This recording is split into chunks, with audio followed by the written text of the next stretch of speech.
Buenas tardes, chicos. Hola, Vamos profe, a buenas comenzar. tardes. ¿Qué tal, Gustavo? Vamos a comenzar comisión 13. Levanta la mano.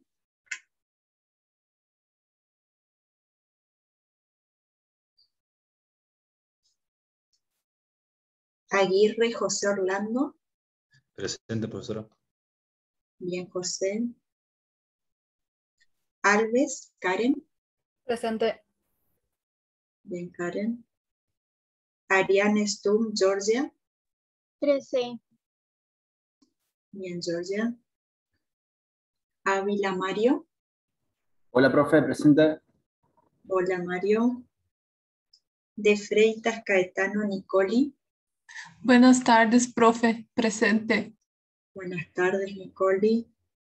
De Sousa Santana Bruna. Presente, profe. Bien, Bruna. Filgueira Márquez, Eduarda. Presente, profe. Bien, Eduarda. Oliveira Silva Lucas. Presente, profe. Bien, Lucas. Vera La Fuente Agustina. Presente, profe. Bien, Agustina. Wisniuk Diego. Wael Dunia. Presente, profe. Bien, Dunia. Zoilo Escófano Delfina. Bueno, baja la mano comisión 13. Levanta 14.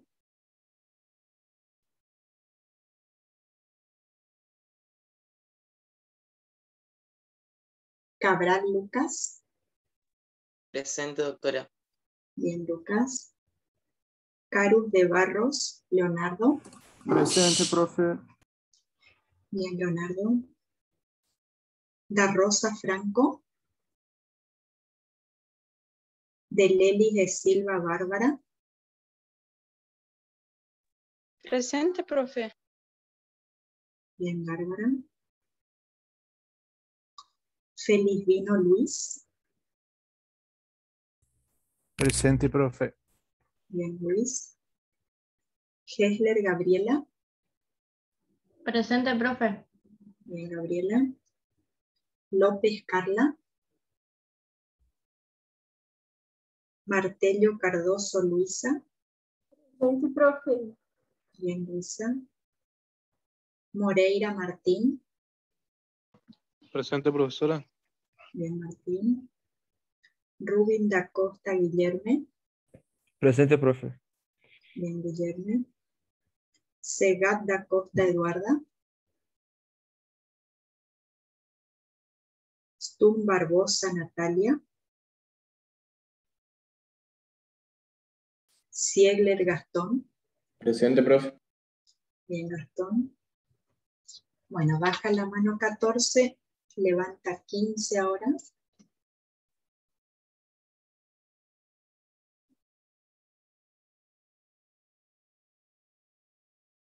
Aguirre Lara. Hola, profe, presente. Hola, Lara. Bran Anabela. Hola, profe. Presente. Hola, Anabela. De Carvalho Mendoza Gabriele. Presente, profe. Bien, Gabriele. Doria Costa Gustavo. Presente, profe. Bien, Gustavo. Lealdo Reis André. Martins Itatí. Presente. Bien, Itatí. Ferrone Agostina. Presente, profe. Bien, Agustina. Philipsen Valentina. Hola, profe, presente. Hola, Valentina. Razador Rafaela. Presente, profe. Bien, Rafaela. Rati Yasmín. Presente, profe. Bien, Yasmín. Silva Viana Gabriel. Presente, profe. Bien, Gabriel. Soplan María Juliana. Presente, profe. Bien, Juliana. Silioto, Suelen. Presente, profe. Bien, Suelen. Bueno, baja la mano comisión 15. Levanta 16.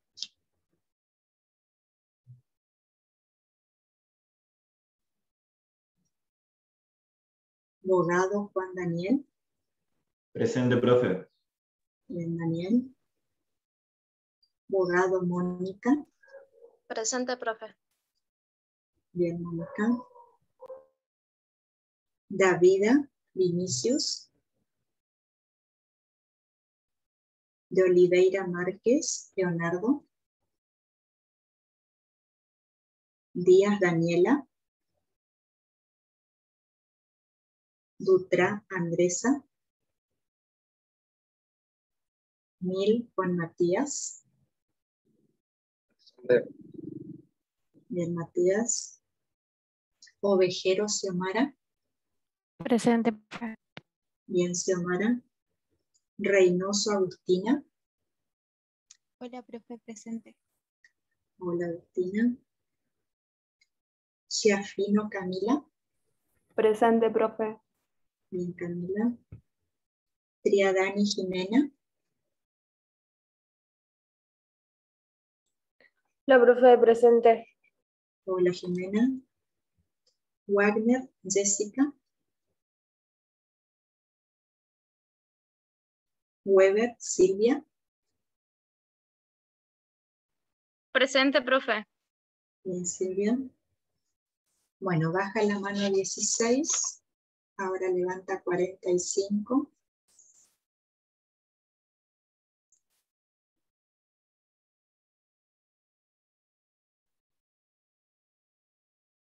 Del Monte de Andrade Bernardo. Presente, profe. Bien, Bernardo. Dos Santos Aldana. Presente, profe. Bien, Aldana. Eke Tamara. Presente, profe. Bien, Tamara. Fernández Luciano. Buenas tardes, profesora, presente. Buenas tardes, Luciano. ¿Qué tal? Urlaneto Isabela. Hola, profe, presente. Hola, Isabela. Juliano Antonella. Presente, buenas tardes. Buenas tardes, Antonella. Nacel Axel. Presente. Bien, Axel. Márquez Petenon Mayara. Hola, profe, presente. Hola, Mayara. Mendoza Lautaro. Presente, profe. Bien, Lautaro. Oser Ferreira Francieli. Hola, profe, presente. Hola, Francieli. Ribeiro Tainara. Buenas tardes, profe, presente. Buenas tardes, Tainara. Baja la mano 45. Levanta 46.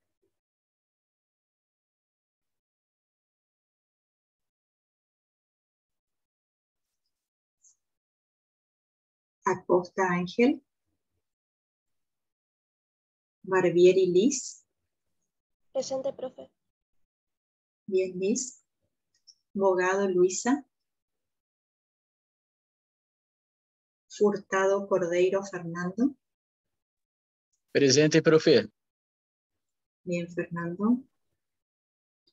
Yesinski Leal Bruno.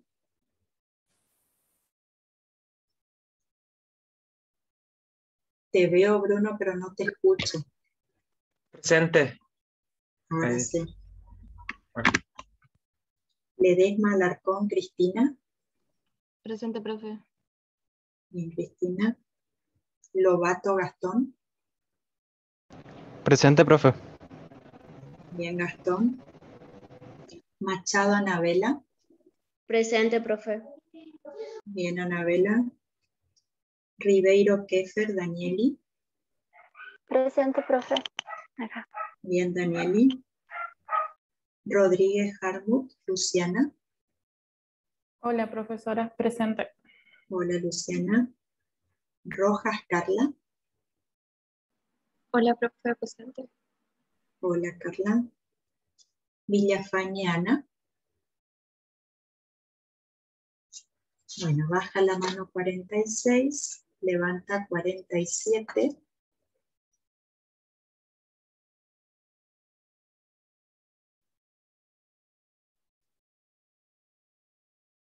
Aguirre Brisa.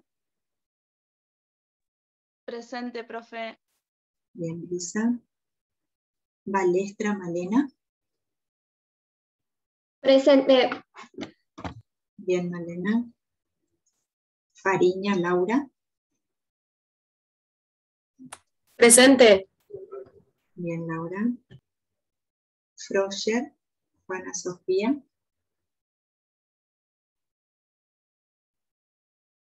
Carabín Milagros. Presente, profe. Bien, Milagros. Maisel Paula.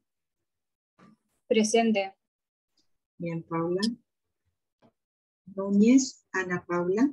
Núñez, perdón. Ana Paula.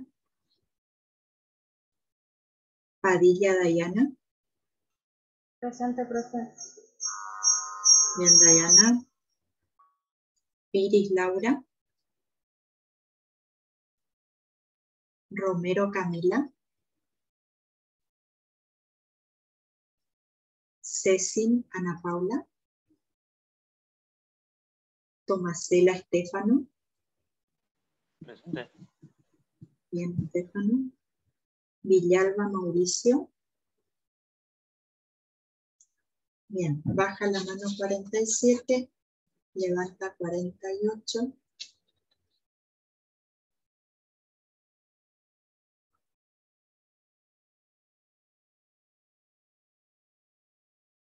Alfonso Gonzalo. Presente, profe. Bien, Me Gonzalo. agarró merendando. Corradini César. Da Silva Fabio.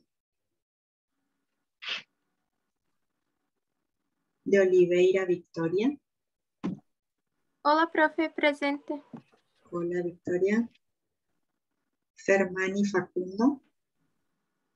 Presente, profe. Bien, Facundo. Fraga Antonella. Presente, profe.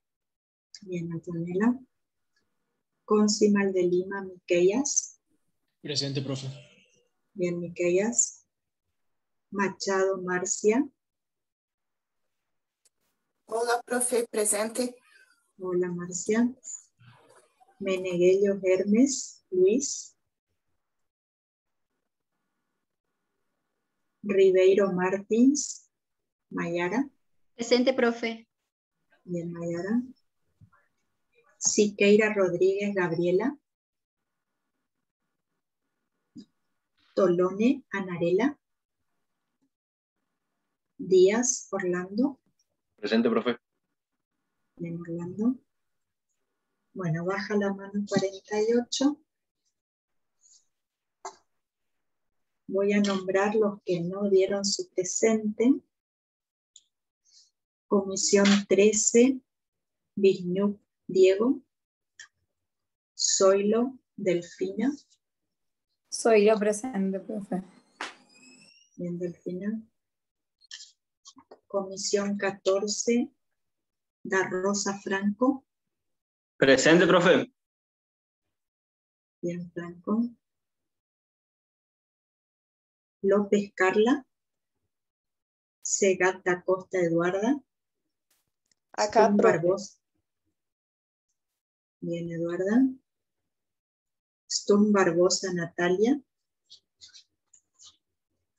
Comisión 15, Lealdo Reis André. Comisión 16, Davida Vinicius. De Oliveira Márquez Leonardo. Díaz Daniela. Dutra Andresa. Wagner Jessica. Comisión 45, están todos. Comisión 46, Acosta Ángel. Bogado Luisa. Villafañán. A ver, no veo. Ay, Sí, ahí te vi.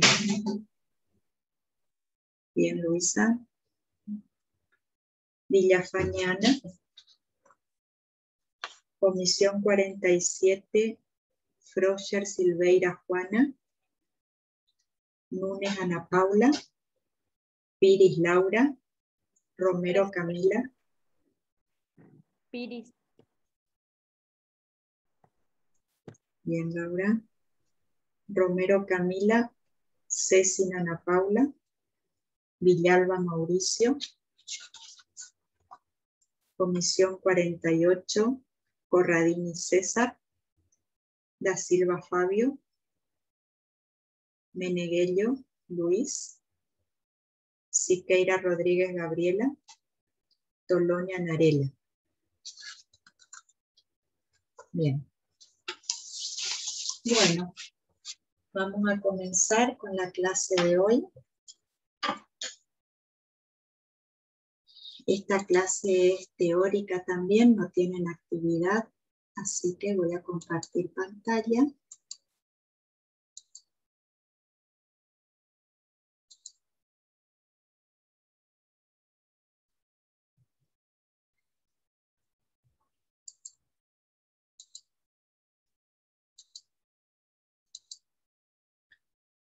Bueno, la clase de hoy tenemos que hablar sobre técnicas inmunológicas. Vamos a ver en qué consisten, en qué se basan, cómo se clasifican, cuáles son sus fundamentos, cómo se realizan y qué utilidad tienen, ¿sí? En eso consiste la clase de hoy.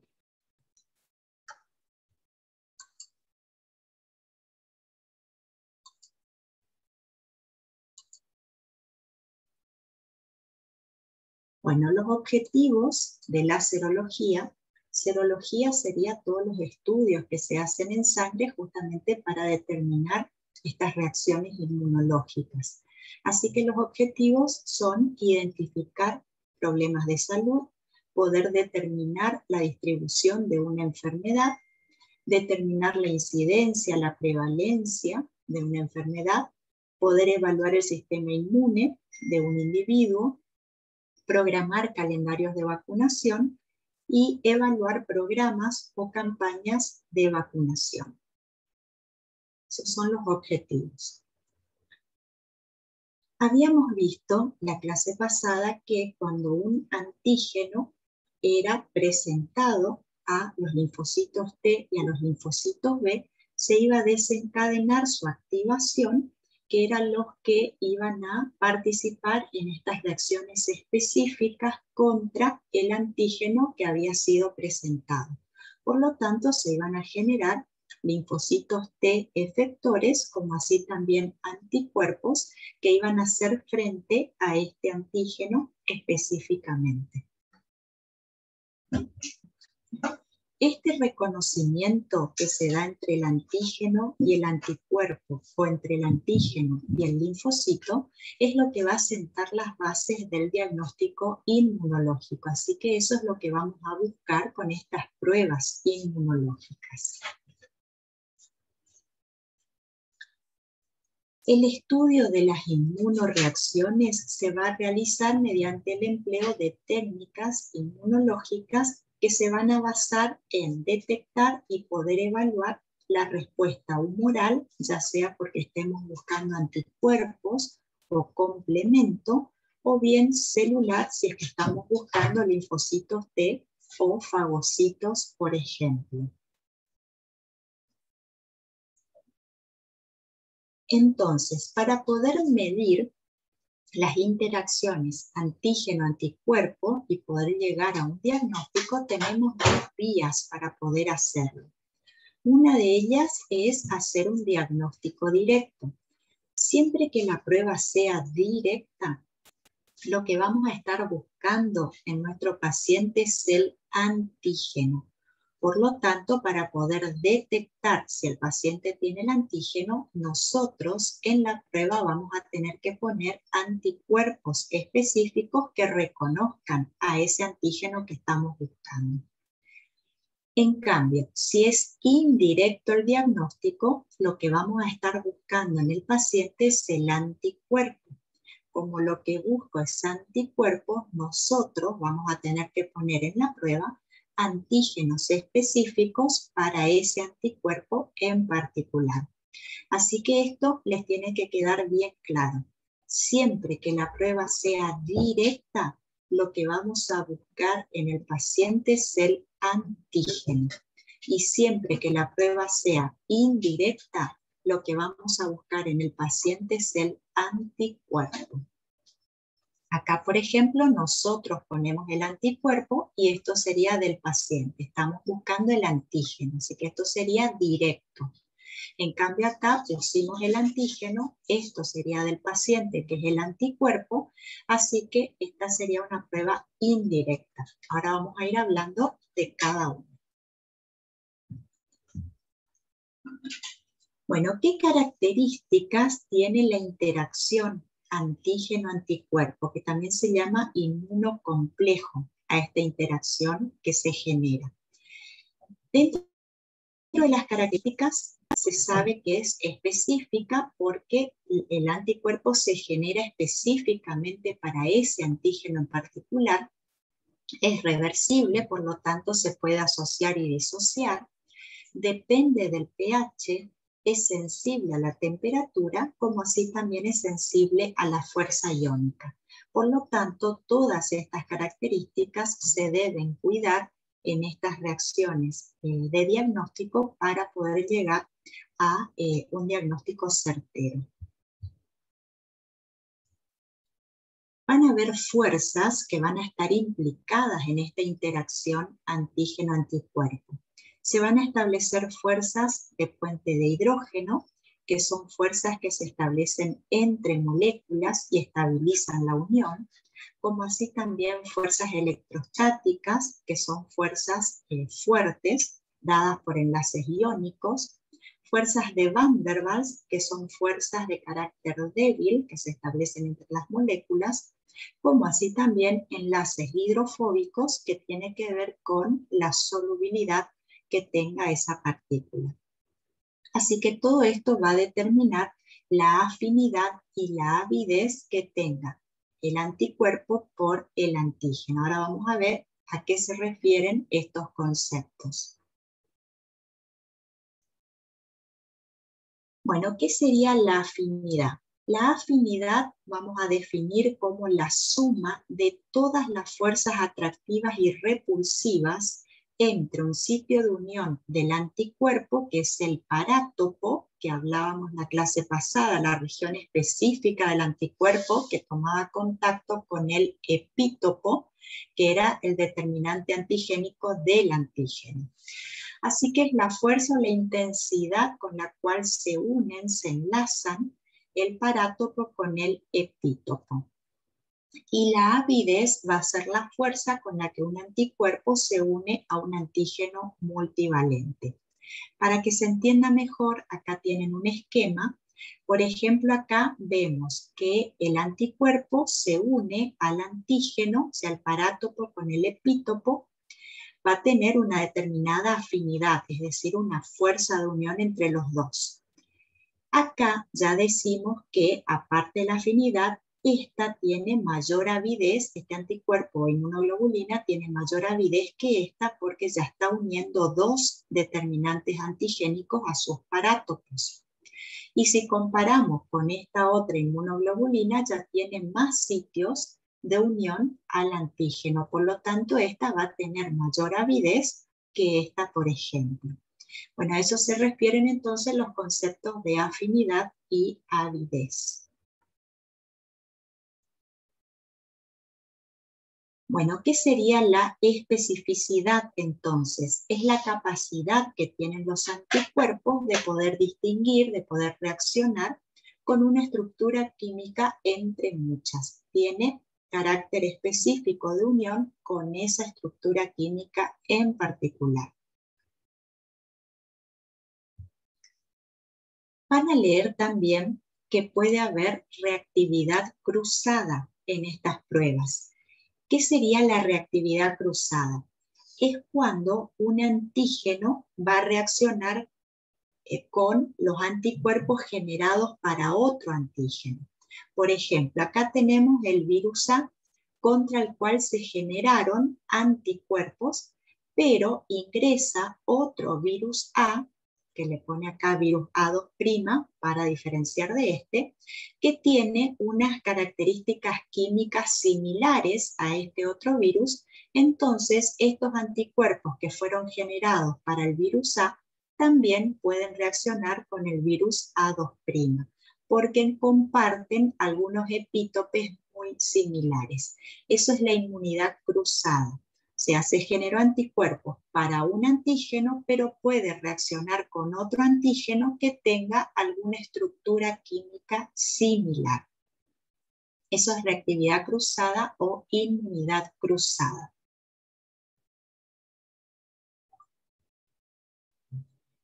Bueno, van a leer que las pruebas tienen un determinado porcentaje de sensibilidad, les va a decir tanto por ciento sensible, tanto por ciento específico. ¿Qué significa eso? Que sea sensible una prueba quiere decir que tiene la capacidad de poder detectar a los verdaderos positivos, es decir, a los que realmente tienen la enfermedad.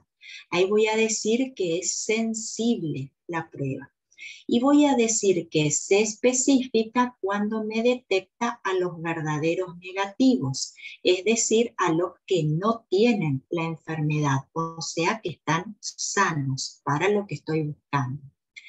Lo ideal sería que la prueba sea 100% sensible, 100% específica.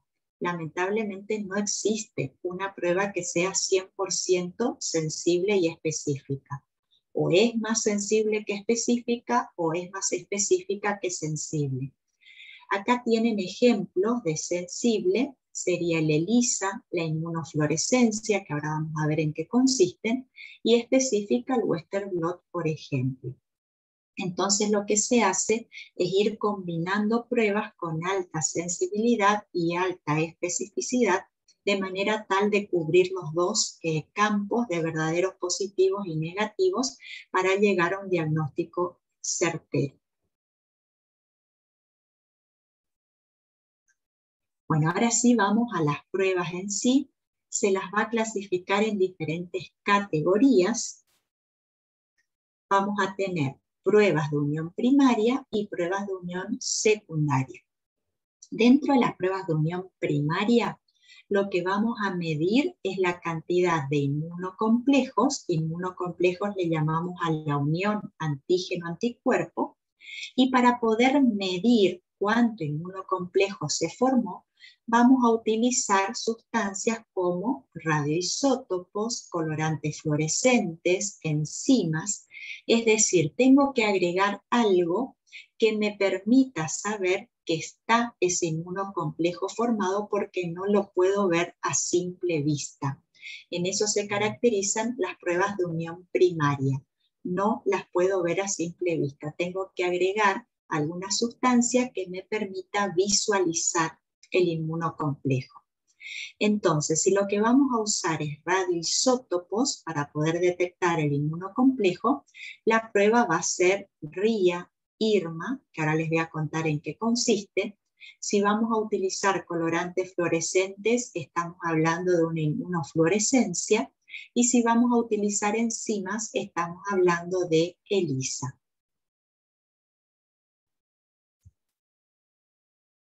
Bien, en estas pruebas de unión primaria que tengo que agregar una sustancia que me permita saber si está el inmunocomplejo formado, van a leer que se agrega a la prueba el conjugado. ¿Qué sería el conjugado? El conjugado es o un anticuerpo o un antígeno que está marcado. ¿Con qué va a estar marcado? Con lo que les dije recién, o con el colorante fluorescente, o con la enzima, o con radioisótopos. Con eso se marca, que es lo que me va a permitir visualizar. En este caso, tenemos el anticuerpo marcado con un colorante fluorescente. Acá vemos que el anticuerpo reacciona con el antígeno directamente. Así que estos anticuerpos que se utilizan son anticuerpos monoclonales, van dirigidos a ese antígeno específicamente. Y acá vemos un antianticuerpo, porque este anticuerpo está reconociendo a otro anticuerpo, por lo tanto esta es una antiinmunoglobulina específica que también está marcada con colorante fluorescente. Y como es colorante fluorescente lo que estamos usando acá, nos estamos refiriendo a la inmunofluorescencia, que es una de las técnicas que ya les voy a comentar cómo se hace. Bueno, acá tenemos todos los conjugados. Este sería de la inmunofluorescencia, o sea, un anticuerpo marcado con un colorante fluorescente. ¿Qué es lo que vamos a ver? La fluorescencia que es emitida. Acá tenemos un anticuerpo marcado con una enzima. Así que este sería el conjugado para ELISA. Como tiene una enzima, hay que agregar en un paso siguiente el sustrato, que va a ser incoloro, para que se active la enzima y se va a formar un producto coloreado. Así que lo que vamos a ver acá, para saber si hay un antígeno anticuerpo, es el cambio de color. Eso es lo que se ve. Y acá tenemos para el RIA, este es un antígeno marcado con radioisótopo, y este es el IRMA, un anticuerpo marcado con radioisótopo. ¿Qué es lo que vamos a medir acá? La radioactividad para saber si hay unión antígeno-anticuerpo. Así que estos son los conjugados que se utilizan en las pruebas que vamos a ver. Bien, ahora vamos a las pruebas en sí. Vamos al ELISA primero. ELISA, tienen acá lo que significa, deriva del inglés, que es un ensayo de inmunoabsorción ligado a enzima.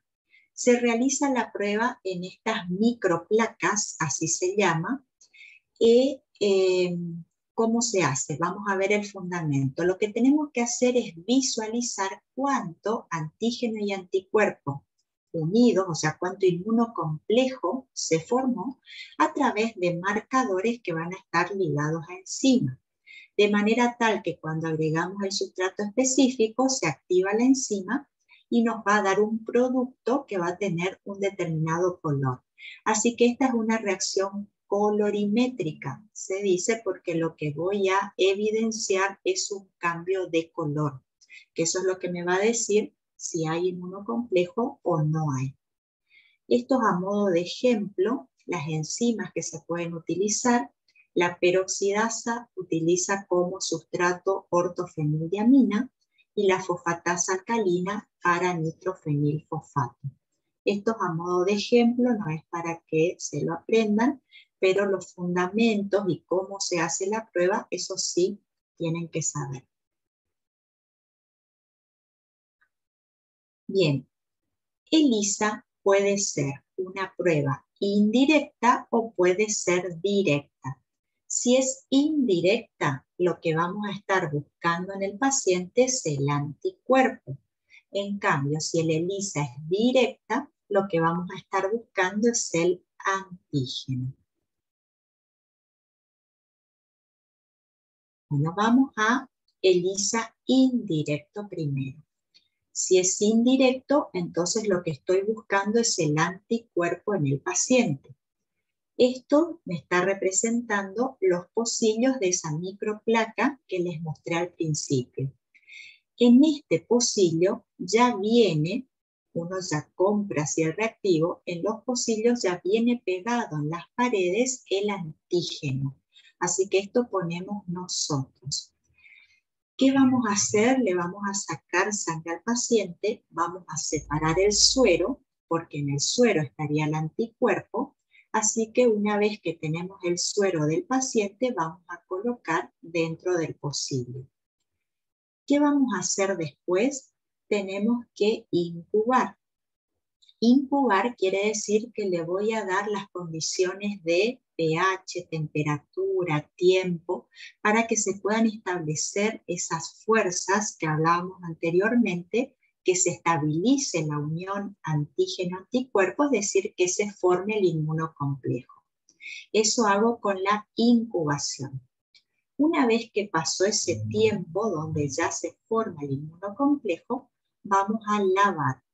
¿Con qué se lava? Con buffer, de manera tal que no cambie el pH de la reacción. Y se lava para quitar todo lo que no haya reaccionado y que quede solamente el antígeno unido al anticuerpo en el pocillo. Una vez que hicimos eso, en otro paso vamos a agregar el conjugado. Es un ELISA, así que el conjugado acá va a ser un anticuerpo que tiene la enzima. Ese era el conjugado. Pero para que se una esta anti-inmunoglobulina a la inmunoglobulina del paciente, otra vez tengo que incubar para favorecer la unión y después vamos a lavar para quitar todo lo que no se haya unido y que quede solamente las uniones que se establecieron. Una vez que se hace esto, se agrega el sustrato. Como acá tenemos la antiinmunoglobulina que tiene la enzima, al agregar el sustrato, se activa la enzima y me va a formar un producto coloreado. Entonces acá vemos que cambió el color del pocillo. Ahora está celeste, en cambio acá era incoloro. Ese cambio de color me está diciendo que el paciente tiene el anticuerpo. Por lo tanto, voy a decir que este ELISA indirecto es positivo. Tiene el anticuerpo el paciente. Voy a explicar ahora de otra manera, por si alguien no entendió la manera que expliqué recién. Vamos a suponer ahora que el paciente no tiene el anticuerpo, pero nosotros no sabemos, es lo que queremos determinar. Entonces vamos a partir del pocillo que tiene el antígeno pegado en sus paredes. Agrego el suero del paciente que no tiene la inmunoglobulina. Nosotros incubamos porque no sabemos si está o no está. Le damos ese tiempo, no se unió porque no está. Al lavar se va todo lo que puse, sigue quedando solo el antígeno. Luego agregamos el conjugado, que era una anti-inmunoglobulina. Como esta inmunoglobulina amarilla no está, no tiene a quién unirse. Nosotros incubamos porque hasta ahí no estamos viendo nada, no sabemos que esto no está. No tiene a quién unirse, así que al lavar el conjugado se nos va con el lavado. Va a seguir quedando solo el antígeno. Luego agregamos el sustrato. Como esta inmunoglobulina que tenía la enzima se fue con el lavado, el sustrato no tiene con quién reaccionar, por lo tanto no se va a formar el producto y la reacción va a ser negativa porque no se va a ver el cambio de color. Así que de esa manera decimos que el paciente no tiene el anticuerpo. Esto es lo mismo, nada más que sin los pocillos. Este sería el antígeno, este es el anticuerpo que estoy buscando en el paciente, si tiene o no tiene. Si tiene, el conjugado se va a unir y luego al agregar el sustrato incoloro me va a dar un producto coloreado, pero si no está el anticuerpo, este no tiene a quién unirse, se va con el lavado, así que el sustrato no se va a transformar en producto y la prueba sería negativa.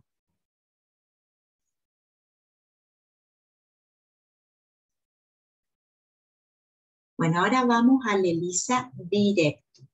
Si es directo, lo que estoy buscando es el antígeno en el paciente. Por lo tanto, ahora nuestro pocillo va a tener pegado en sus paredes el anticuerpo, que esto ponemos nosotros. Vamos a agregar la muestra del paciente, en el cual estamos buscando el antígeno. Si está el antígeno, se va a unir al anticuerpo que pusimos nosotros. Para eso vamos a incubar, para darle todas las condiciones para que se una. Después vamos a lavar Y en otro paso vamos a agregar el conjugado. El conjugado va a ser una inmunoglobulina que está marcada con la enzima, porque estamos hablando de una ELISA, pero esa inmunoglobulina ahora me va a reconocer otro determinante antigénico del mismo antígeno. Fíjense que acá tenemos anticuerpo, antígeno, anticuerpo. Por eso esta técnica también se le dice sándwich, porque tenemos el antígeno en el medio de dos anticuerpos. Bien, nuevamente se incuba para fortalecer esta unión, se lava para quitar todo lo que no se haya unido y después agregamos el sustrato. Si está la enzima, se va a activar, por lo tanto se va a formar un producto coloreado y vamos a ver el cambio de color, de incoloro a celeste en este caso. Ahí voy a decir que el paciente tiene el antígeno. Por lo tanto, este ELISA directo es positivo. ¿Alguien quería preguntar algo? Profe, una duda. ¿Qué se utiliza para hacer el lavado? Buffer. Buffer, que es una solución que lo que hace es mantenerte el pH de la reacción, para que no te cambien esas fuerzas de unión que se establecen entre el antígeno y el anticuerpo. Gracias, profe. Bueno, y acá tenemos lo mismo, nada más que sin los pocillos. Esto es lo que ponemos nosotros, que sería la superficie del pocillo que está cubierta por los anticuerpos. Esto ponemos nosotros. Agregamos la muestra del paciente, que supuestamente tiene el antígeno. Incubamos para que se una. Después agregamos el conjugado, que es una inmunoglobulina marcada con la enzima, que va a reconocer epítopes diferentes del antígeno. Después agregamos el sustrato, eso activa la enzima y se forma un producto que va a ser coloreado, así que vamos a medir el cambio de color. Bueno, toda prueba tiene tanto ventajas como desventajas. ¿Cuáles serían las ventajas y desventajas del ELISA? Las ventajas es que es una prueba altamente sensible y específica. ELISA es más sensible que específico, ¿sí? Si bien tiene alta sensibilidad y especificidad, es más sensible que específica. Es una prueba rápida, quiere decir que en horas ya puedo tener el diagnóstico. Los reactivos son estables, o sea que duran en el tiempo. Y el resultado es visual porque tengo que ver solamente el cambio de color. En cambio, las desventajas es el costo del equipo de automatización. Este sería el equipo que se utiliza, donde puedo colocar la microplaca. Y el equipo, aparte de decirme si está o no está el antígeno o el anticuerpo, dependiendo de qué estamos buscando, me puede cuantificar, ¿sí? Eso hace que se encarezca más todavía la técnica porque necesito este aparato y las microplacas tampoco son económicas porque se utilizan anticuerpos monoclonales. Así que eso encarece a la prueba.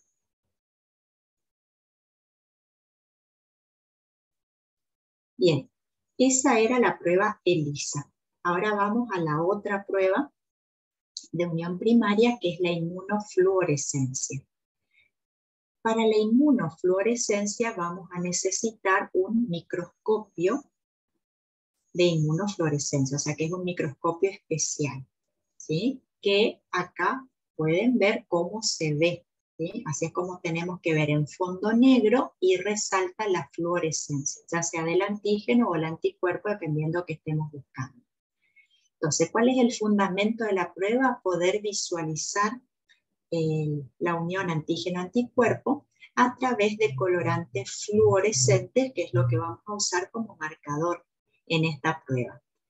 ¿Cuál es el que vamos a usar acá? El isotiocianato de fluoresceína, que es verde fluorescente, por eso les puse con este color el nombre y bueno, se ve así como ven acá. Tiene la sigla FIC que significa isotiocianato de fluoresceína, ¿sí? Pueden encontrar abreviado, de esta manera se refiere a este colorante.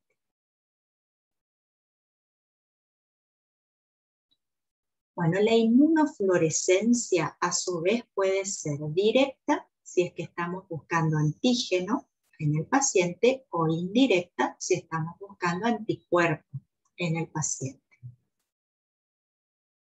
Vamos a la directa primero. Buscamos antígeno en el paciente.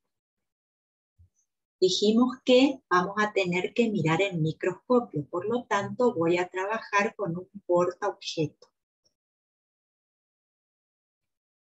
En el portaobjeto vamos a colocar un corte, una impronta, o sea, un pedacito de la biopsia que se le sacó al paciente, y ahí es donde vamos a buscar el antígeno.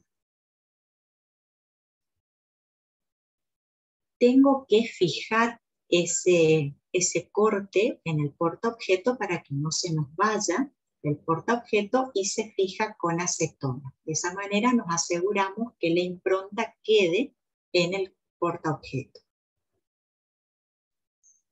Luego le vamos a agregar un anticuerpo que está marcado con el colorante fluorescente, o sea, con el FIC. Ese anticuerpo está buscando al antígeno, así que si tiene el antígeno se va a unir. Para favorecer esta unión tenemos que incubar y después vamos a lavar para sacar todo lo que no se haya unido. En el caso que el paciente no tenga el antígeno y nosotros colocamos el conjugado, al lavar se va a ir el conjugado porque no está unido al antígeno. En caso que esté el antígeno va a quedar unido gracias a la incubación, y aquí está el antígeno presente. Y bueno, después vamos a mirar en el microscopio de fondo oscuro y se va a ver la fluorescencia. Ahora vamos a la indirecta. En la indirecta estamos buscando anticuerpos en el paciente. Nuevamente, como tengo que mirar el microscopio, voy a trabajar con un portaobjeto que ya tiene un extendido de cultivo celular. Esto ponemos nosotros, o sea, nosotros ponemos el antígeno. ¿Qué hacemos después? Agregamos el suero del paciente, porque queremos ver si tiene el anticuerpo. Entonces agregamos el suero. Si el paciente tiene el anticuerpo, se va a unir a los antígenos que nosotros pusimos. Para que esto ocurra hay que incubar y hay que lavar. Luego de eso, hasta ahí nos vemos, se le agrega el conjugado, que sería ahora una anti-inmunoglobulina que va a estar marcada con el colorante fluorescente, con el FIC. Nuevamente hay que incubar, lavar, eso siempre, y luego de eso vamos a mirar en el microscopio de fondo oscuro. Si aparece la fluorescencia, entonces es porque está el anticuerpo en el paciente. Como ven, el resultado es el mismo, tanto en la directa como en la indirecta, vemos fluorescencia en el microscopio. Pero nosotros sabemos qué hicimos, si hicimos directa o si hicimos indirecta, o sea, sabemos lo que estamos buscando. Bueno, y acá tienen algunos ejemplos de cómo se ve, ¿sí?, con la inmunofluorescencia. Este sería el antígeno que pusimos nosotros en un corte, este sería el anticuerpo del paciente, y esta es una anti-inmunoglobulina que está marcada con el colorante fluorescente. Y lo que vemos es la fluorescencia en fondo oscuro. Bueno, ¿para qué se aplica la inmunofluorescencia? Por ejemplo, para buscar una bacteria que es el Treponema pallidum, que es esta que ustedes ven acá, que es una bacteria que provoca una enfermedad que se llama sífilis, que es una enfermedad de transmisión sexual. Así que con esto se puede llegar al diagnóstico. También acá vemos, por ejemplo, anticuerpos anti-Toxoplasma gondii. El Toxoplasma gondii es un parásito que provoca una enfermedad que es la toxoplasmosis. Así que acá estamos viendo. Y acá me muestra un virus influenza tipo B. Acá tenemos otro ejemplo. Estos serían espermatozoides y acá vemos la fluorescencia porque esta persona tendría anticuerpos antiacrosina. ¿Qué es la acrosina?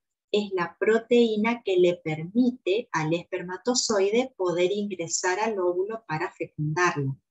Así que si la persona tiene anticuerpos antiacrosina, sería un motivo de esterilidad, por lo cual no puede este espermatozoide fecundar al óvulo. Así que así se puede llegar al diagnóstico también. Bueno, ¿cuáles serían las ventajas y desventajas de la inmunofluorescencia directa e indirecta? ¿Sí? Se abrevia así, también van a encontrar de esta manera, IFD o IFI, es una manera de abreviar todo el nombre de inmunofluorescencia. Bueno, la ventaja es que son pruebas sensibles, son rápidas, son fáciles de hacer, permite visualizar antígenos intracelulares y los reactivos son estables. En cuanto a las desventajas, el costo del equipo, porque necesitamos tener este microscopio de inmunofluorescencia, y la lectura subjetiva, es decir, que se necesita un operador entrenado para que haga la lectura. Bueno, ahora vamos a las otras pruebas que son RIA e IRMA. Estas pruebas les había adelantado que utilizaban radioisótopos. Bueno, ¿qué diferencias tienen? RIA es competitivo, en cambio IRMA es no competitivo. Esa es una diferencia. Ahora les voy a decir por qué. Vamos al RIA primero.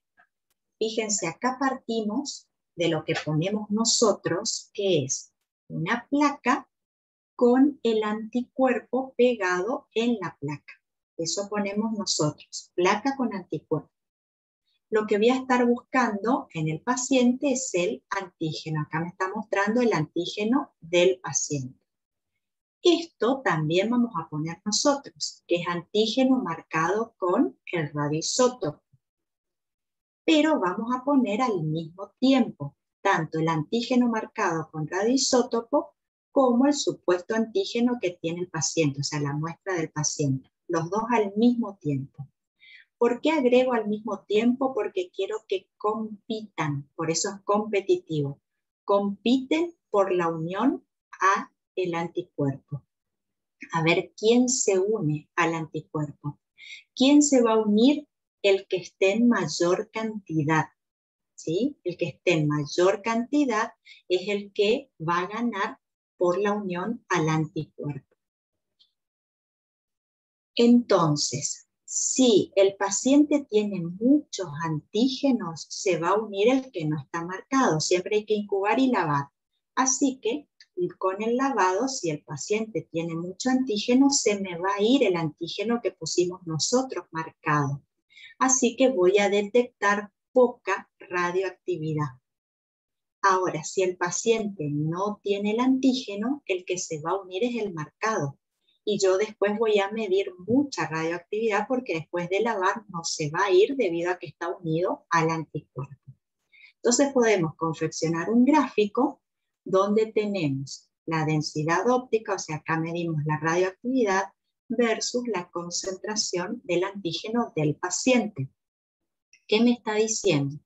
Que cuanto menos antígenos tiene el paciente, estoy de este lado de la gráfica, más radioactividad voy a medir porque se unió el radioactivo y el paciente no tiene. Si el paciente tiene muchos antígenos, menos radioactividad voy a medir porque se me fue con el lavado.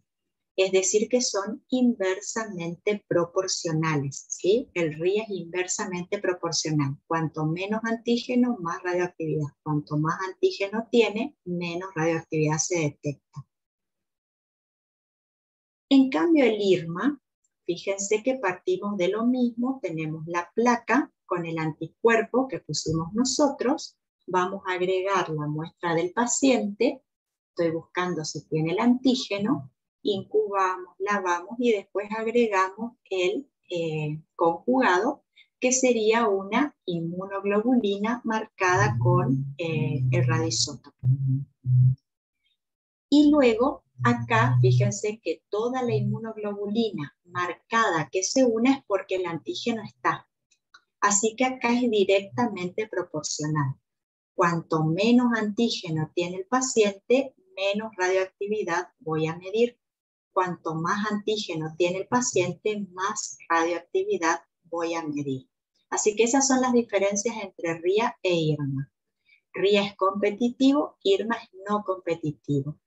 RIA me determina entonces de manera inversa la cantidad de antígeno, en cambio IRMA es directamente proporcional. Cuanto más antígeno, más radioactividad.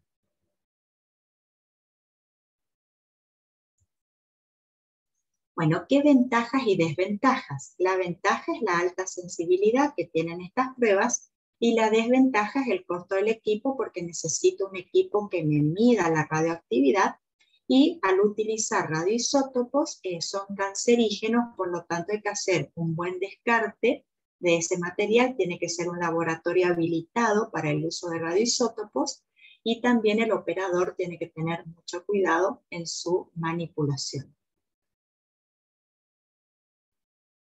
Bueno, esas eran las pruebas de unión primaria. Ahora vamos a las pruebas de unión secundaria.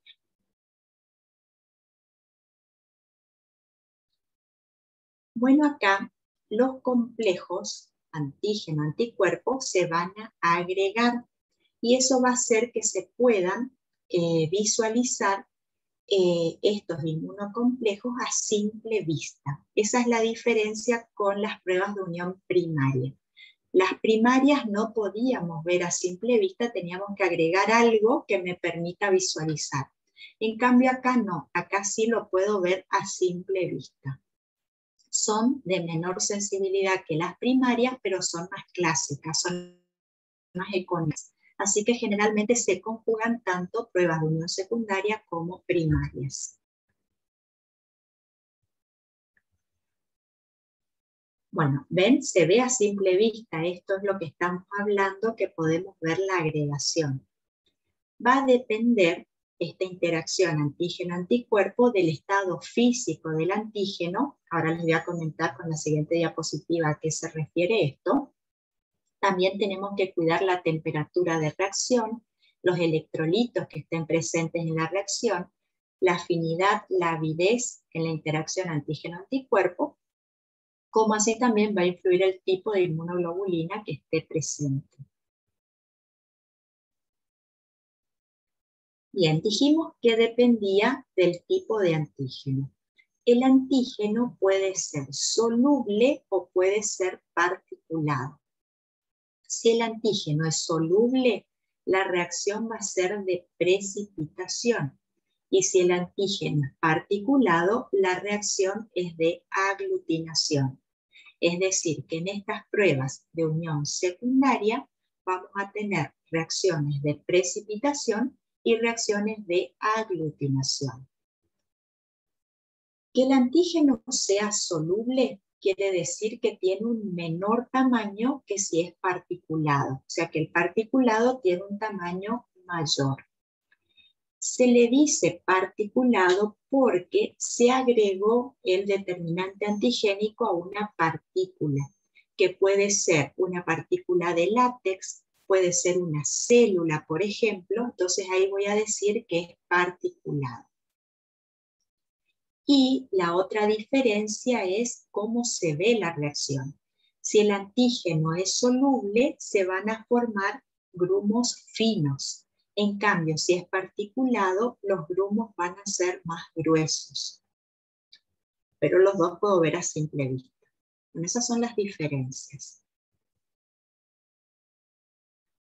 Bueno, dentro de las pruebas de unión secundaria, entonces dijimos que puede ser de aglutinación o de precipitación. Dentro de las pruebas de aglutinación, vamos a ver la hemoaglutinación y la prueba de Kunz. Y dentro de las de precipitación vamos a ver la inmunodifusión doble, o también llamado método de Uccerloni, la inmunodifusión radial, la inmunoelectroforesis y el Western blot. Vamos a hablar de todas estas pruebas. Bueno, vamos primero a las reacciones de precipitación. Acá tenemos, por ejemplo, un gráfico que en ordenadas me está midiendo el inmunocomplejo formado, o sea, la unión antígeno-anticuerpo. Y en abscisas me está mostrando la concentración de antígenos que va creciendo hacia la derecha. Es decir, esto vamos a agregar nosotros el antígeno frente a una cantidad constante de anticuerpos que tiene el paciente.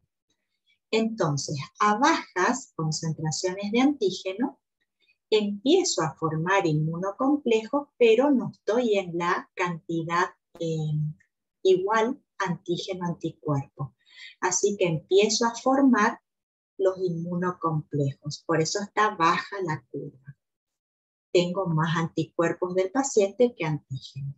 A medida que voy agregando antígenos, esto se va uniendo con los anticuerpos del paciente hasta llegar a una relación equivalente antígeno-anticuerpo, la relación justa.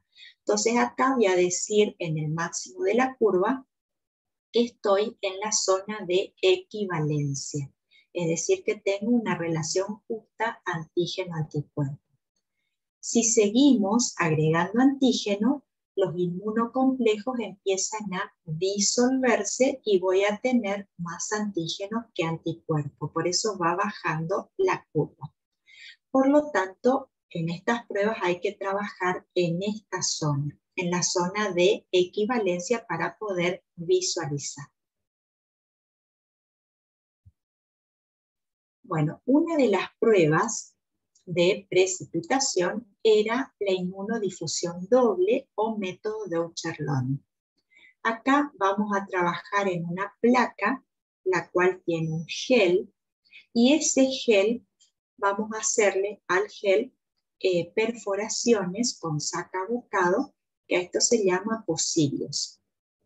Luego vamos a colocar en uno de los pocillos el anticuerpo, por ejemplo el anti-X, y en estos pocillos vamos a agregar el antígeno del paciente 1 y del paciente 2. Esto hay que incubar para dar tiempo a que el anticuerpo y el antígeno empiecen a difundir, se encuentren y formen el inmunocomplejo y eso precipita. Así que esta sería la línea de precipitación. Ahí me está mostrando que hay unión antígeno-anticuerpo. Y lo mismo pasó acá. Difundió el anticuerpo, se encontró con el antígeno y se formó el inmunocomplejo. Si me da de esta forma la reacción, quiere decir que es una reacción de identidad. Por lo tanto, estas dos personas tienen el mismo antígeno. Eso es lo que me está mostrando acá. En cambio acá, fíjense que se formó esto que ustedes ven acá, que se llama espolón. ¿Qué me está diciendo? Que esta persona tiene un antígeno que esta otra no tiene. O sea, comparten acá, porque se me formó igual que acá, comparten un antígeno, pero esta, por el espolón, tiene un antígeno más que esta otra no tiene. Entonces se va a decir que es una reacción de identidad parcial. En cambio acá se formaron dos espolones.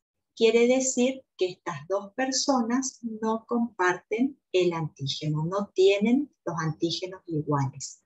Así que esta es una reacción de no identidad.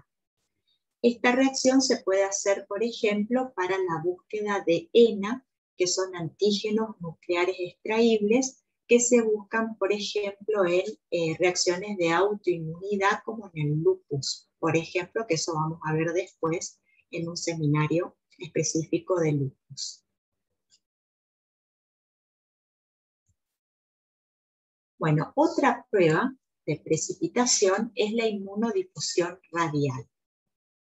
¿Qué es lo que vamos a hacer acá? Vamos a trabajar también con una placa donde vamos a poner un gel, el cual tiene anticuerpo incorporado. El gel tiene una forma, cuando se lo prepara, tiene una consistencia líquida, cuando está caliente, que es de esa forma hay que prepararlo, incluso cuando está tibio sigue estando en estado líquido y ahí es donde se incorpora el anticuerpo. Entonces el anticuerpo va a estar en todo el gel. Luego se coloca en la placa y se deja solidificar. Ahí tenemos el gel con el anticuerpo incorporado. Luego se hacen las perforaciones en el gel, que serían los pocillos, y luego se va a agregar la muestra del paciente para ver si tiene el antígeno. Esto se va a incubar, entonces el antígeno va a empezar a migrar hasta que se encuentre con la relación justa del anticuerpo y va a precipitar. Entonces ahí vamos a ver el halo, se dice, acá tienen halo de precipitación. Y es radial, ya vamos a ver una forma circular porque el anticuerpo está en todo el gel, por eso se ve la precipitación de esta manera. Y ese resultado después se pasa a una gráfica, que ahora les voy a contar cómo se hace para poder saber cuánto antígeno tiene el paciente. Bueno, entonces este sería el gel que tiene el anticuerpo incorporado. Esta sería la muestra del paciente que tendría el antígeno S. Lo ponemos en el pocillo, difunde el antígeno y se forma el halo de precipitación. Bien, entonces tenemos que confeccionar una gráfica, les dije que es la gráfica de calibración para poder saber cuánto tiene el paciente, que sería este verde. Estos celeste que estamos viendo acá son los calibradores. Los calibradores son sustancias que ponemos nosotros. Fíjense acá, por ejemplo, me está determinando la concentración de C3. C3 es del complemento. Quiero saber cuánto C3 tiene el paciente. Entonces voy a usar calibradores de C3 que yo sé la concentración.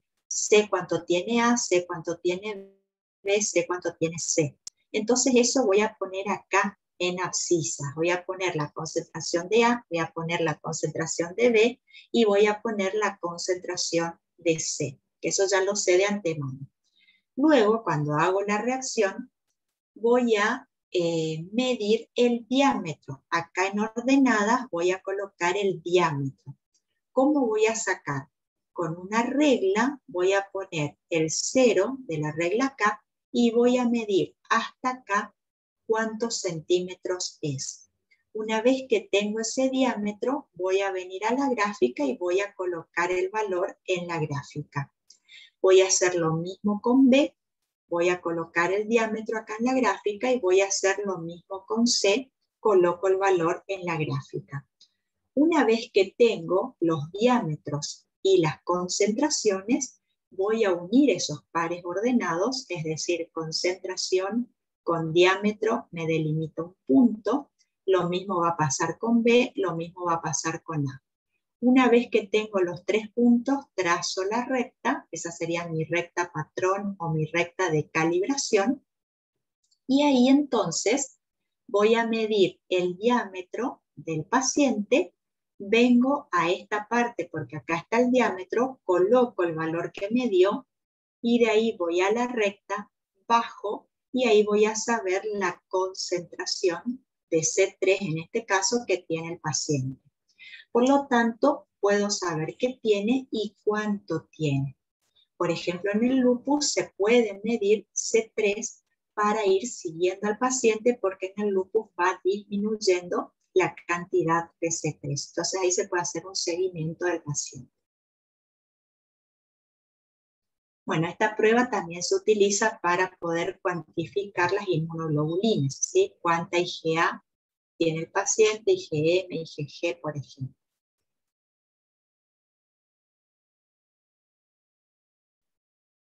Bueno, otra prueba de precipitación era la inmunoelectroforesis, que se abrevia de esta manera.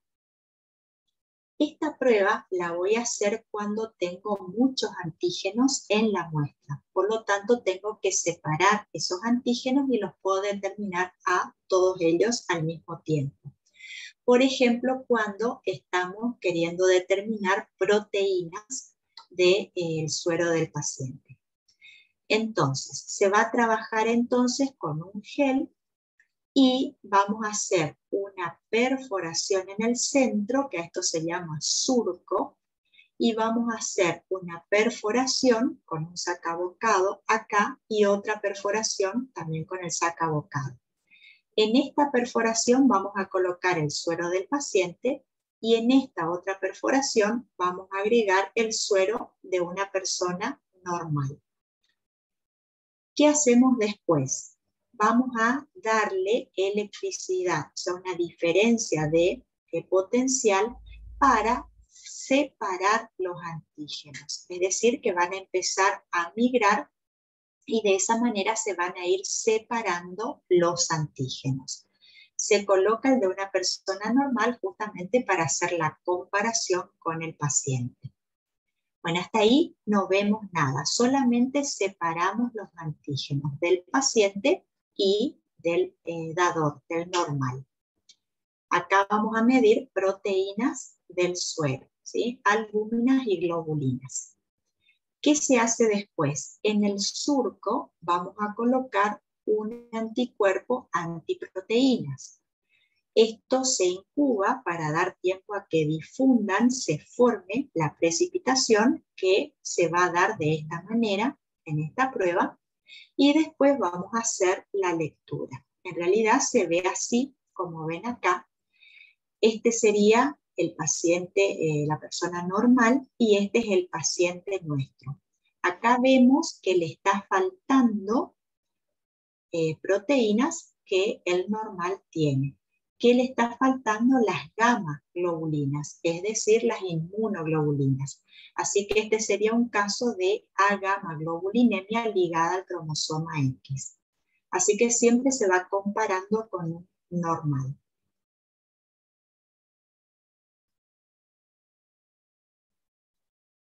Bien, el Western blot es otra prueba también de precipitación que se utiliza para confirmar HIV. Así que la vamos a retomar luego cuando veamos el caso clínico de HIV.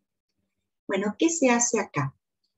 En esta prueba vamos a trabajar con un gel de poliacrilamida y vamos a hacer unas perforaciones en ese gel para poner el antígeno. El antígeno lo vamos a poner nosotros. Por ejemplo, si queremos confirmar HIV, entonces vamos a poner acá los antígenos virales, vamos a poner el virus del HIV. Y el virus del HIV tiene muchos determinantes antigénicos, así que hay que separar esos determinantes antigénicos porque el paciente puede generar anticuerpos contra diferentes determinantes antigénicos del virus.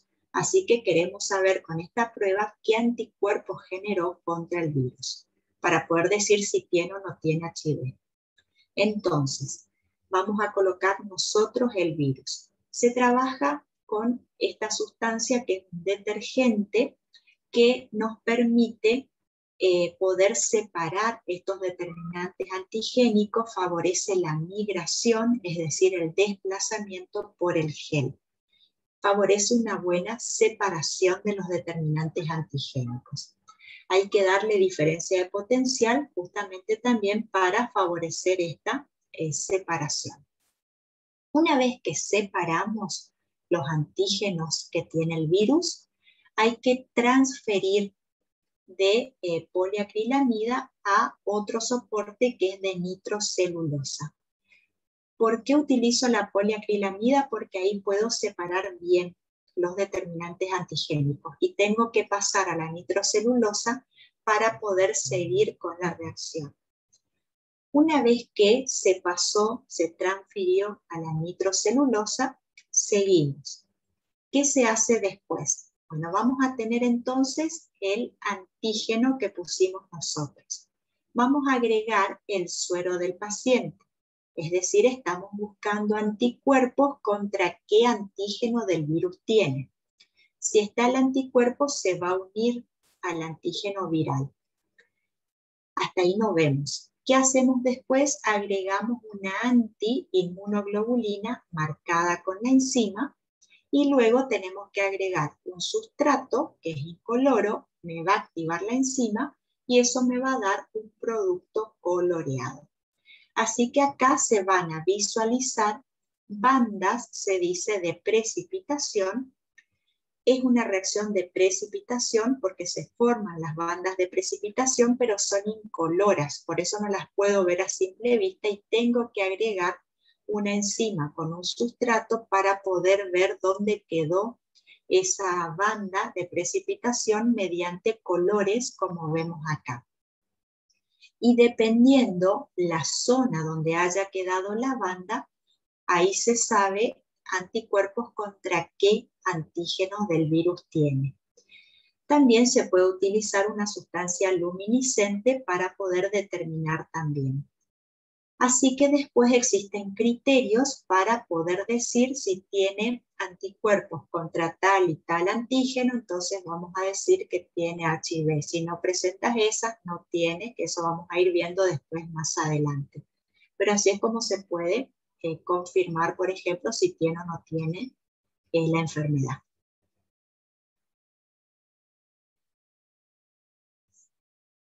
Bueno, todas esas eran reacciones de precipitación. Ahora vamos a las reacciones de aglutinación. Vamos a decir que las reacciones de aglutinación cuando el antígeno es particulado, que eso ya había explicado a qué se refería, ¿sí? Son antígenos agregados a una partícula y eso hace que sea más grande. Va a tener como tamaño mínimo el bacteriano, ¿sí? El tamaño de una bacteria, que es una célula. Bien, entonces acá la aglutinación puede ser activa o puede ser pasiva. Si es activa, quiere decir que la partícula o la célula tiene un antígeno intrínseco, como veíamos, por ejemplo, en grupo y factor sanguíneo. El glóbulo rojo tiene en su membrana los antígenos del grupo y del factor sanguíneo, o sea que ella tiene intrínsecamente el antígeno.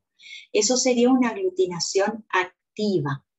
En cambio, vamos a hablar de una aglutinación pasiva cuando nosotros a una partícula o a una célula le agregamos el determinante antigénico que queremos buscar, o antígeno o anticuerpo en el paciente. Esa es una aglutinación pasiva. ¿Qué vamos a utilizar como partícula? Puede ser una partícula de látex, puede ser una célula a la cual le vamos a agregar el determinante antigénico.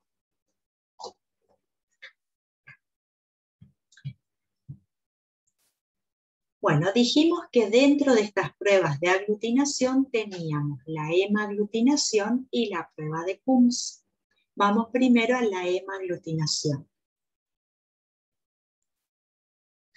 Bueno, acá también vamos a trabajar con las microplacas, como les había mostrado en el ELISA, es muy parecida a la microplaca que se utiliza, y vamos a colocar controles.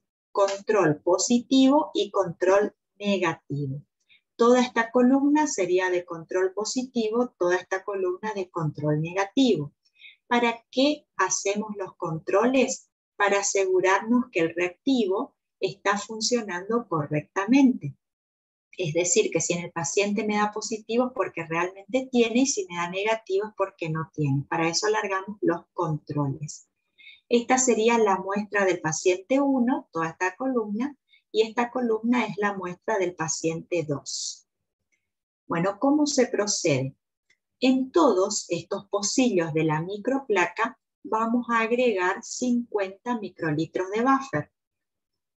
Les digo 50 por decirles un valor, sí, a modo de ejemplo. En todos ponemos la misma cantidad de buffer. Y el suero del paciente, vamos a colocar también el suero puro del paciente, 50 microlitros, o sea, la misma cantidad de buffer y del suero del paciente en el pocillo 1.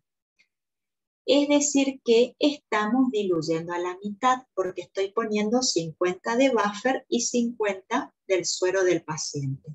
Por lo tanto, estoy haciendo una dilución 1 en 2. La estoy diluyendo a la mitad.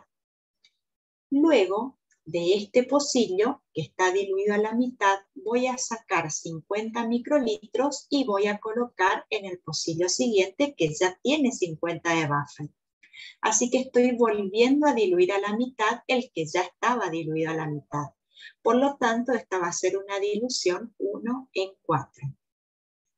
Ahora, de este pocillo voy a sacar 50 y voy a poner en este que ya tiene 50 de buffer. Estoy volviendo a diluir a la mitad.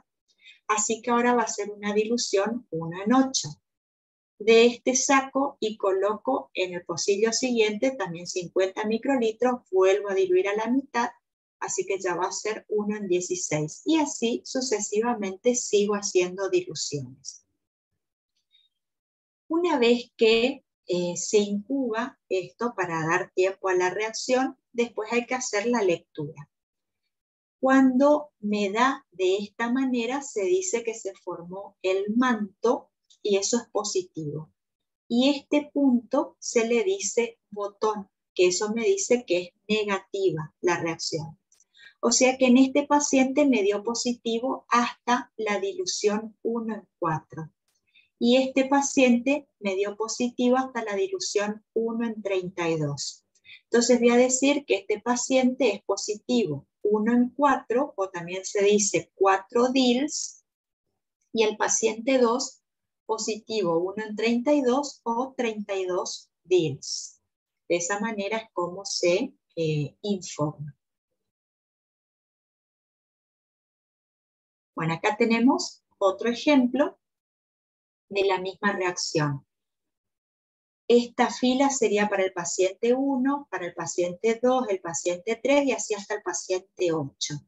Acá hicimos las diluciones, como les expliqué recién. Esta sería la dilución a la mitad, 1 en 2, 1 en 4, 1 en 8, 1 en 16, bueno, así hizo hasta 1 en 1024. Toda esta columna es del control positivo, toda esta columna es del control negativo. Entonces, si miramos, el paciente 1 nos dio positivo hasta 1 en 64.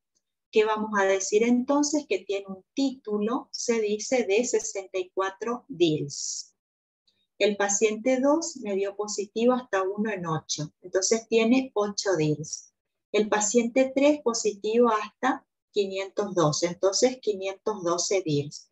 Y así es como se hace la lectura. Este, por ejemplo, no dio positivo, entonces puedo decir menos de 2 o negativo directamente.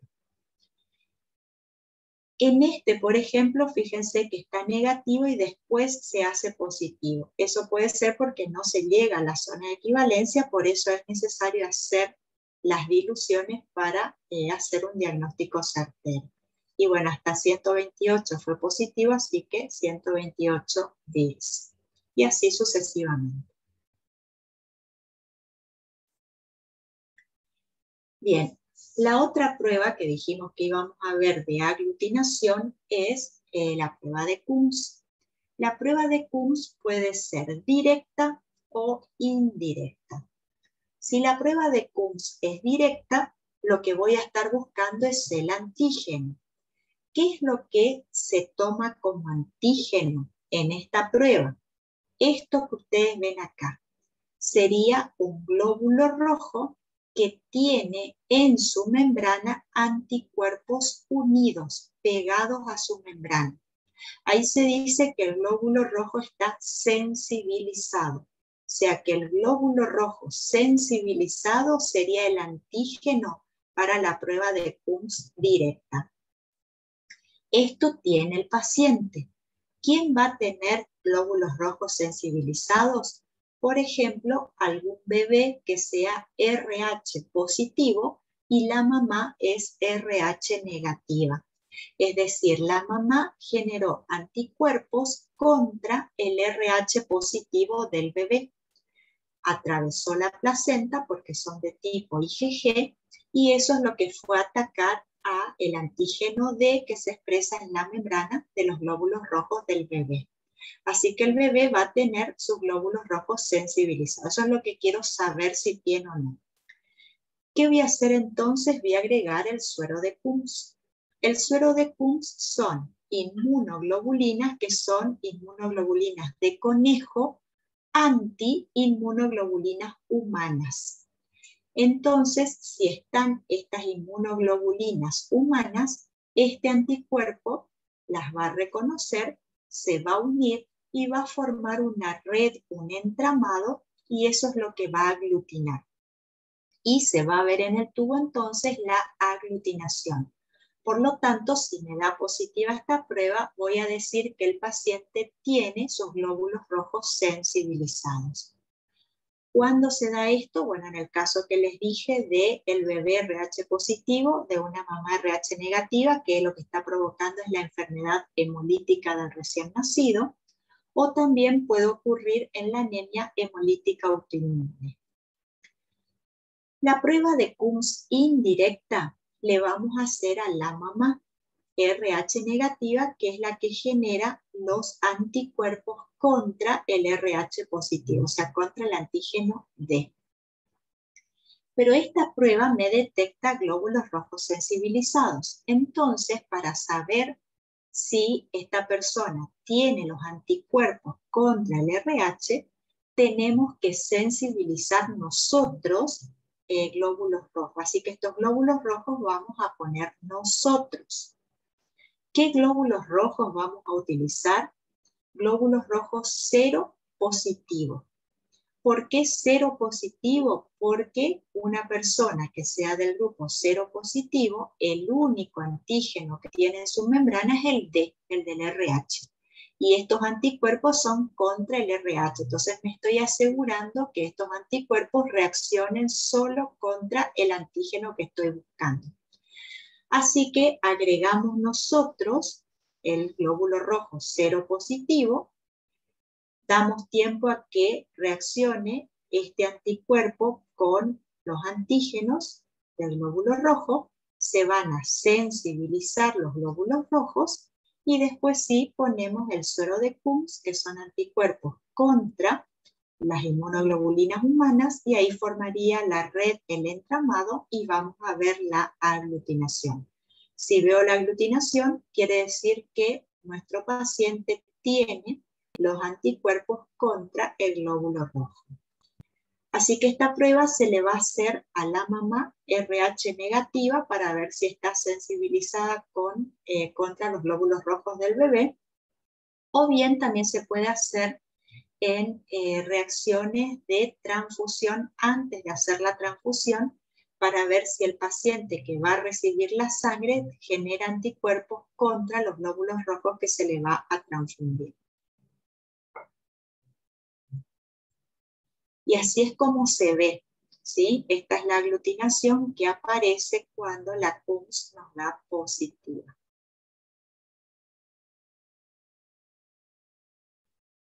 Bien, esto es solo para que quede más claro entonces. La prueba de Coombs directa le vamos a hacer al bebé y la prueba de Coombs indirecta le vamos a hacer a la mamá RH negativa.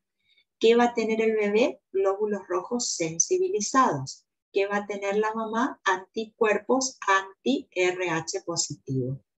Así que estos anticuerpos vamos a tener que colocar nosotros en glóbulos rojos, sensibilizar los glóbulos rojos, y bueno, después, ya sea en este caso o en este, se agrega el suero de Coombs, y si están los glóbulos rojos sensibilizados, entonces va a aglutinar, y eso es lo que veríamos, y nos indicaría una prueba positiva, ya sea directa o indirecta.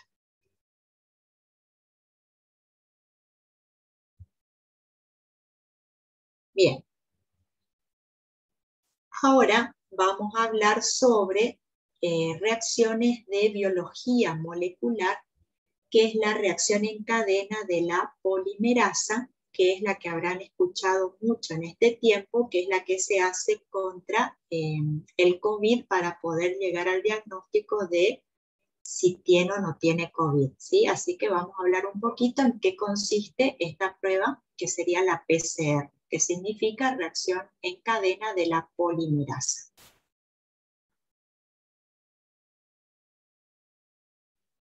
Bueno, la reacción en cadena de la polimerasa es una reacción que me permite amplificar secuencias específicas del ADN.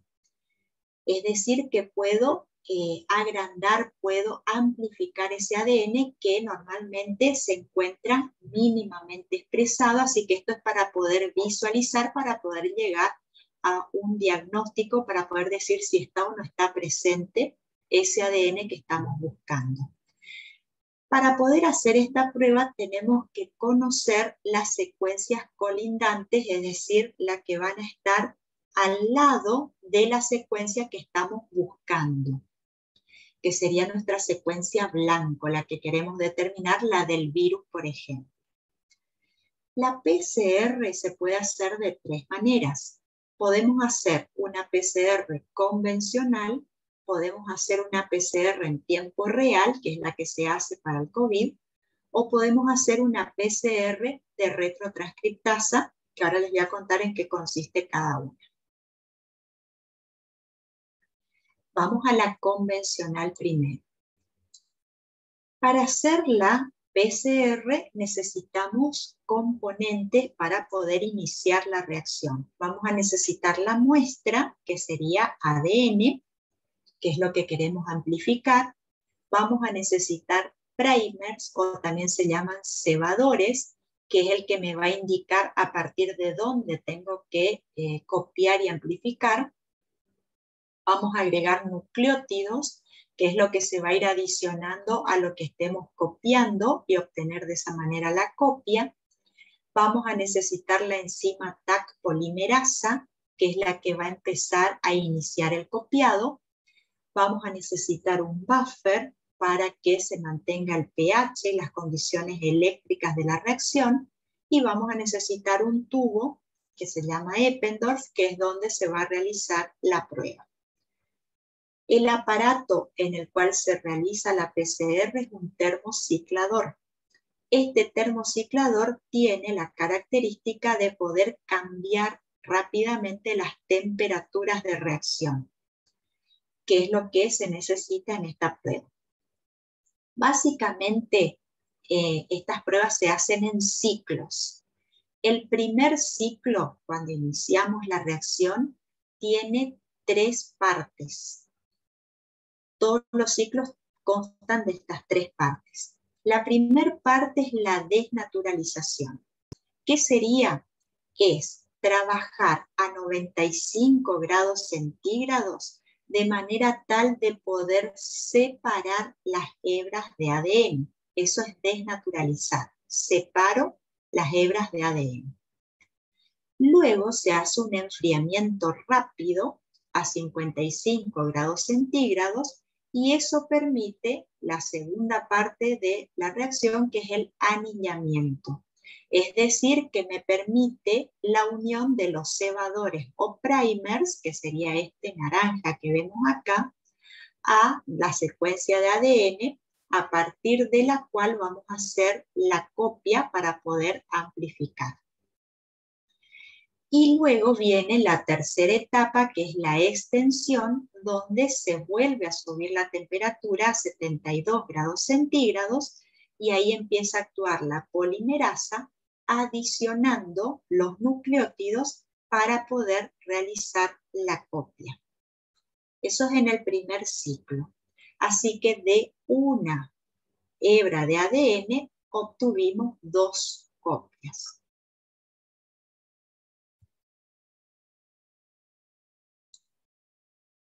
Luego se hace un segundo ciclo. Así que de esas 2 volvemos a separar, volvemos a copiar. Después se hace un tercer ciclo. De esas 4 ya vamos a obtener el doble. Después se hace un cuarto ciclo y así hasta 30 veces podemos hacer para ir amplificando la secuencia que nos interesa. En 1968 se descubrió la polimerasa Taq, que se pudo extraer de una bacteria, que es la bacteria Thermus aquaticus. De ahí viene el nombre Taq. La T es de Thermus y de Aquaticus el AQ. Esta polimerasa tiene la característica que puede resistir estas altas temperaturas de la reacción, porque esta bacteria es una bacteria termófila. Que sea termófila quiere decir que resiste altas temperaturas, porque ustedes bien saben que las enzimas se inactivan a altas temperaturas, pero esta no. Por lo tanto, es la que se utiliza para poder hacer la reacción. Bueno, una vez que se realizó la amplificación, hay que pasar esa muestra amplificada a un gel. Se hace la corrida electroforética para poder separar lo que se haya encontrado y después se compara con un control que tenemos, y si coincide con ese control, entonces vamos a decir que tiene lo que estamos buscando.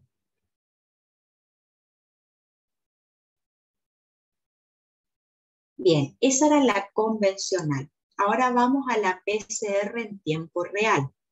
En la PCR en tiempo real, la diferencia es que puedo, a la vez que se está haciendo la reacción, que se está realizando la amplificación, ir midiendo, ir cuantificando cuánto de lo que estoy buscando tiene el paciente. Es decir, que no tengo que hacer el paso de la corrida electroforética para poder identificar, para poder diagnosticar. Acá ya se va cuantificando mediante gráficas. Lo que se hace acá para poder cuantificar es agregar, aparte de lo que habíamos dicho anteriormente, un intercalante que es un fluorocromo. Ese fluorocromo tiene la particularidad de poder unirse a las hebras de ADN que están siendo copiadas. El aparato va a emitir una longitud de onda que va a incidir en este fluorocromo. Eso va a hacer que se excite este fluorocromo y que emita una fluorescencia. Y es la fluorescencia la que se va a determinar.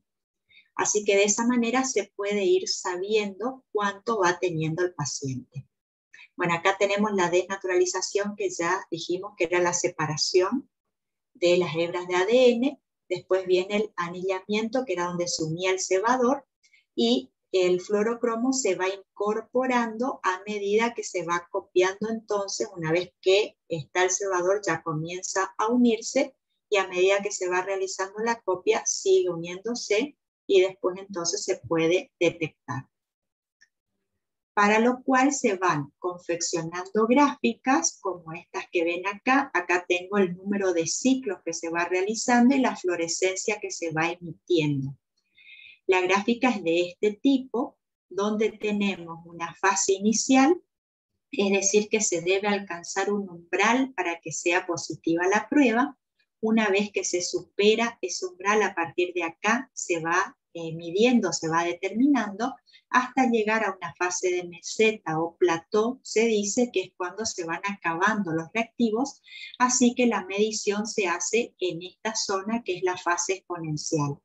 Luego esto se pasa a un gráfico logarítmico para que sea una recta, todo mediante fórmulas, y poder determinar entonces la concentración directamente.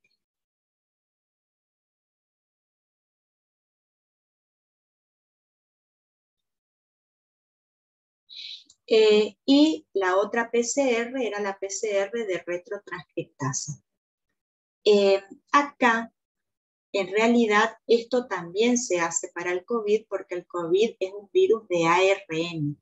Entonces, lo que tenemos que hacer es este paso previo, que es convertir el ARN viral en ADN viral, mediante una retrotranscriptasa, que es la enzima.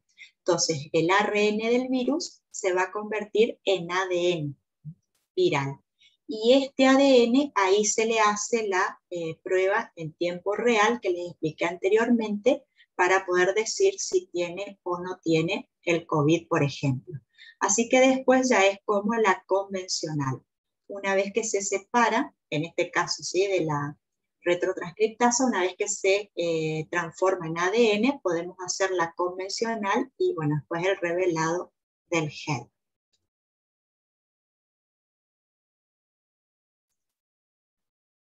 Bueno, ¿para qué se hace la PCR? ¿Para qué podemos usar? Para poder detectar si el paciente tiene alguna bacteria, si tiene algún virus, podemos decir exactamente si está presente o no en sus células. Para hacer diagnóstico de patologías de origen genético, para ver dónde está la falla específicamente, para hacer el diagnóstico y la caracterización de distintos tipos de cánceres, para poder colaborar con la medicina forense. Por ejemplo, podemos sacar el ADN de un pelo y poder comparar con ADN de los sospechosos y de esa manera poder llegar a saber quién fue, por ejemplo, o si no en algún cadáver también para poder identificar. Para trasplantes, para poder determinar la compatibilidad, para poder detectar organismos transgénicos, por ejemplo, productos de agricultura, para ver la relación evolutiva entre los organismos, todo mediante el análisis del ADN.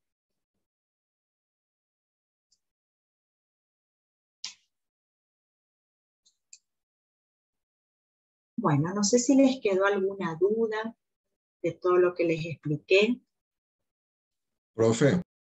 Sí. Cuando hablamos de la prueba de Cumbres, el directo, aparte del RH, ¿es para qué más mismo? El directo puede ser para la enfermedad hemolítica del recién nacido o para anemia hemolítica autoinmune. Ahí vos estás buscando glóbulos rojos sensibilizados. Es decir, glóbulos rojos que se están destruyendo porque tienen anticuerpos pegados a su membrana. Gracias, profe. Nada. ¿Alguna otra pregunta? Profe, ¿usted podría repetir la inmunoelectroforesis? Porque me entrecortó acá y yo no conseguí comprender. Sí, la inmunoelectroforesis vos vas a hacer cuando tenés una muestra que tiene muchos antígenos. Entonces vas a usar una diferencia de potencial, electricidad, para poder separar todos esos antígenos. Y vas a trabajar con el suero de tu paciente y con un suero normal para poder comparar el normal con el de tu paciente, a ver qué le falta. En la parte del medio, que es el surco, vas a colocar lo contrario a lo que estás buscando, ¿sí? El anticuerpo contra el antígeno que estás buscando. En el ejemplo que les había dado era una antiinmunoglobulina contra las proteínas del suero. Entonces ahí le das tiempo a que difunda, que precipite, y después vas a comparar con el del paciente. Vas a ver las zonas de precipitación que se veía como un medio círculo y comparás con el del normal. ¿Qué es lo que le falta a tu paciente? Entonces de esa manera llegas al diagnóstico.